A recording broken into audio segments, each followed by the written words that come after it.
dari kita justru dikasih kaya, dikasih sehat, dikasih populer, jabatan tinggi, tiba-tiba merasa apa sih yang sebenarnya saya cari dalam kehidupan saya semuanya.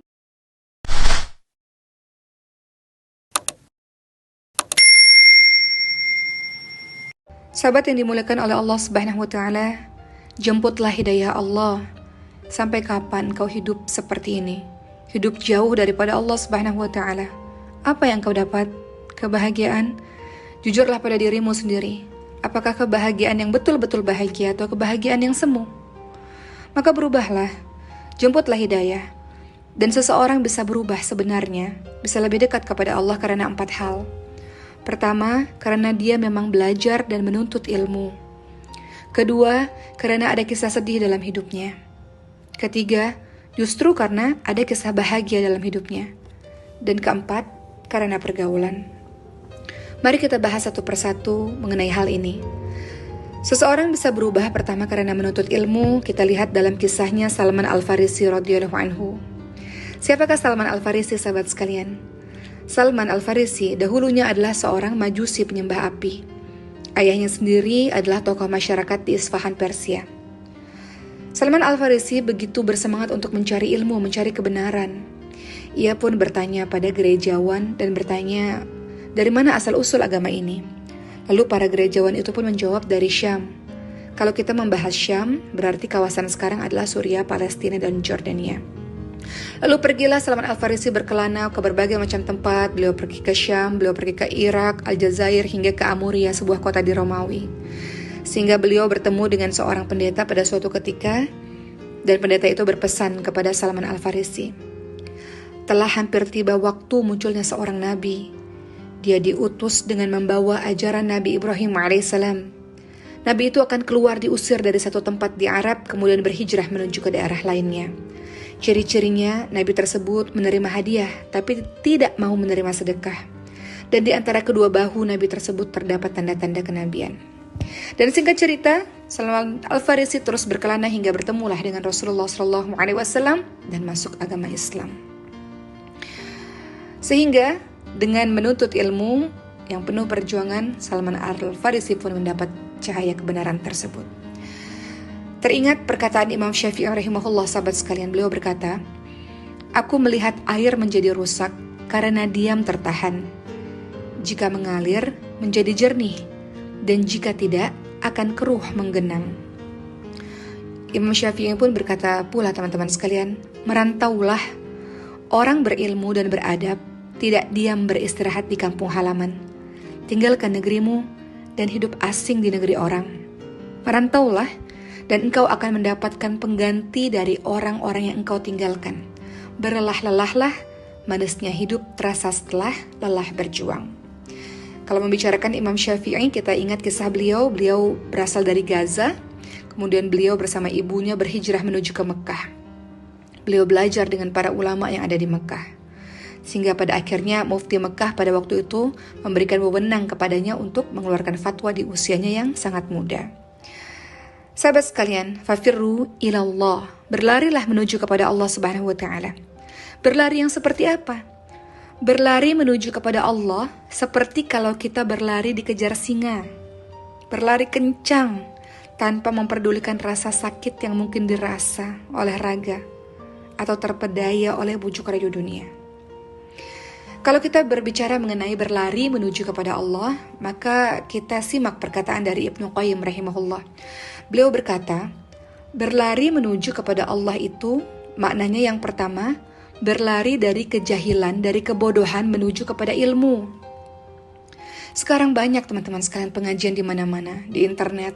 Dengan mudah teman-teman bisa mengakses informasi agama lewat YouTube, Instagram, dan sebagainya. Berlarilah dari jahil menuju kepada ilmu. Ingat dalam surah Yusuf ayat 33, Nabi Yusuf alaihissalam mengadu kepada Allah. Beliau berkata, wahai Rabbku, penjara lebih aku sukai daripada memenuhi ajakan mereka kepadaku. Jika engkau tidak menghindarkan aku dari tipu daya mereka, sungguh aku cenderung orang-orang yang memenuhi keinginan mereka, dan tentu aku termasuk orang yang jahil. Kita ingat kisahnya Nabi Yusuf alaihissalam. Beliau sangat dicintai oleh seorang wanita yang bernama Zulaikha, dan kemudian Zulaikha menggodanya. Kemudian tersiar kabar bahwa Zulaikha menggoda Nabi Yusuf alaihissalam, dan Zulaikha tidak terima dengan tersiarnya berita itu.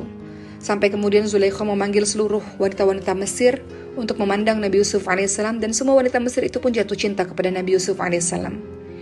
Dan kemudian sampai mereka memotong tangan mereka sendiri dengan pisau, padahal pisau itu disediakan untuk memotong buah karena ketampanan Nabi Yusuf alaihissalam. Karena malu yang sangat luar biasa, Zulaikha ini akhirnya ingin menjebloskan Nabi Yusuf alaihissalam menuju ke penjara.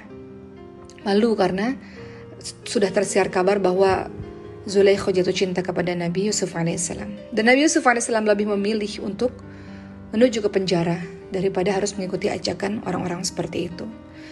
Jadi kita kembali lagi sahabat sekalian, bahwa berlari menuju kepada Allah adalah dari kejahilan, dari kebodohan menuju kepada ilmu, menuju kepada Tuhan kita dengan jalan ilmu.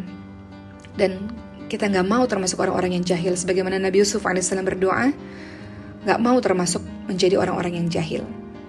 Yang kedua, berlari menuju kepada Allah maknanya menurut Ibnu Qayyim rahimahullah, berlari dari kemalasan menuju semangat. Dalam surah Al-Baqarah ayat ke-63 Allah Subhanahu wa taala berfirman, A'udzu billahi minasyaitonir rajim. Khudhu ma atainakum biquwwatin wadhkuru ma fihi la'allakum tattaqun. Yang artinya, peganglah dengan teguh apa yang kami berikan kepadamu, dan ingatlah selalu apa yang ada di dalamnya agar kamu bertakwa. Al-Baqarah 63. Jadi berlari dari malas menuju semangat. Hal ini teman-teman bisa lihat dalam kisahnya Ka'ab bin Malik radhiyallahu anhu. Pada saat itu beliau malas-malasan untuk berperang di jalan Allah Subhanahu wa taala. Beliau tidak ikut para sahabat lain berperang menuju kepada Allah Subhanahu wa taala. Hingga akhirnya beliau menyesal dan kemudian mendatangi Rasulullah, menyatakan rasa penyesalan yang sangat luar biasa. Jadi dari malas berlarilah menuju kepada semangat. Berlari menuju kepada Allah maknanya juga adalah dari dada yang sesak menuju kepada dada yang lapang. Dalam surah At-Talaq ayat 2-3, Allah Subhanahu wa taala berfirman, وَمَنْ يَتَّقِ اللَّهَ يَجْعَلْ لَهُ مَخْرَجًا وَيَرْزُقْهُ مِنْ حَيْثُ لَا يَحْتَسِبُ وَمَنْ يَتَوَكَّلْ عَلَى اللَّهِ فَهُوَ حَسْبُهُ.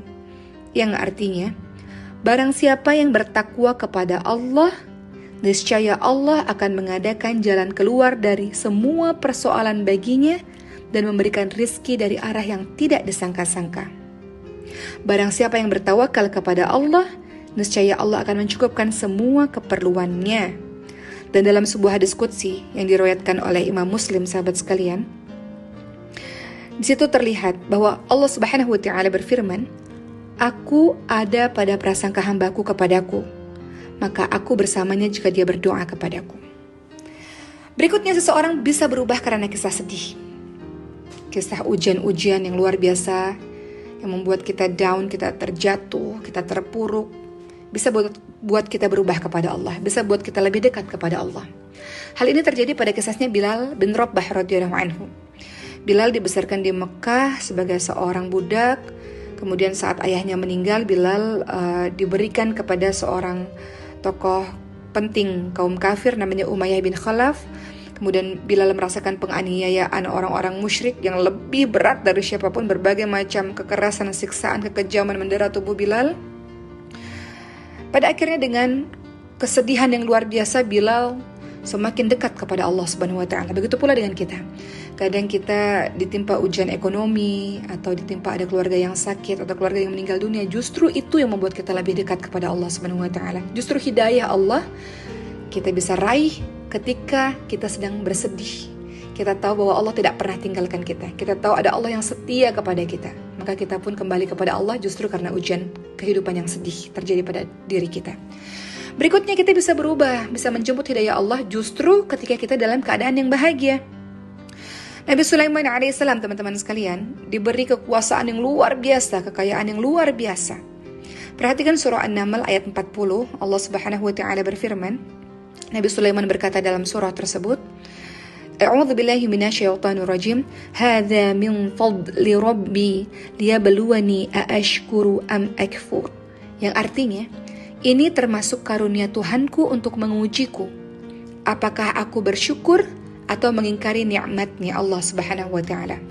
Sebagian dari kita justru dikasih kaya, dikasih sehat, dikasih populer, jabatan tinggi. Tiba-tiba merasa, apa sih yang sebenarnya saya cari dalam kehidupan saya? Semuanya saya dapatkan, semuanya Allah kasih, Allah maha baik. Oleh karena itu dia berubah, dia dekat kepada Allah justru karena kisah bahagia di dalam hidupnya. Yang keempat adalah orang bisa mendapatkan hidayah atau bisa menuju kepada Allah karena pergaulan.